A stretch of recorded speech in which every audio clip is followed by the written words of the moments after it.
Slava's a lot like a movie star. He really commands attention on the screen, and he's got a presence about him. He's got a charisma.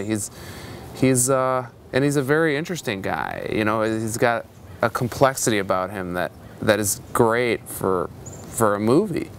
When I initially wanted to interview him, I think he was a little bit skeptical of the project, and he was difficult to get to interview. It took me many days to get him to respond, and finally on the last day of the shoot he agreed to do the interview, and he basically gave me 15 minutes, which then turned into about 5 hours. Initially he was skeptical of the project, and I think ultimately he felt that I was trying to get at something much deeper than he's used to in interviews. And I think that when he realized that I was trying to go for something much deeper, he opened up a lot more.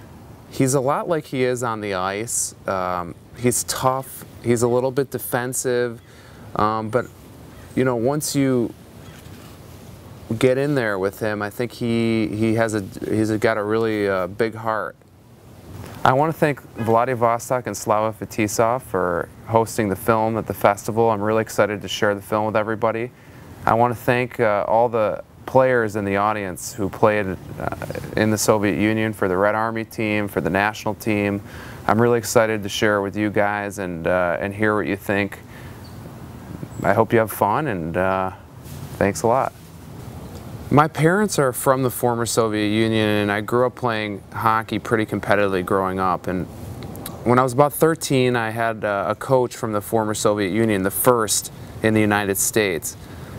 And he really had a creative approach to the game. We did a lot of very unconventional training and practices, but he really encouraged creativity. I was really impressed and amazed by the Soviet national hockey team and how they played. That really was inspiring to me, and I wanted to know more about why this team was so good and what the story was behind this team. And I did a lot of research and found out that this story is a very deep story, and it has to do not only with hockey but with the history of the Soviet Union.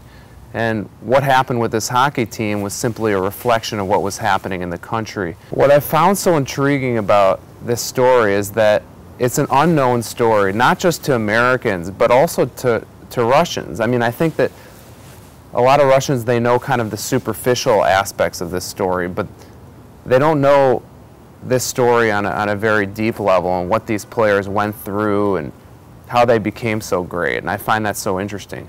I can't wait to share this film with Vladivostok. I showed the film in Moscow a couple months ago, and I got a great response, and in the West people really love the film, but it's always special to share this movie with Russians and you know, the Russian country, and I'm really excited to share it with Vladivostok.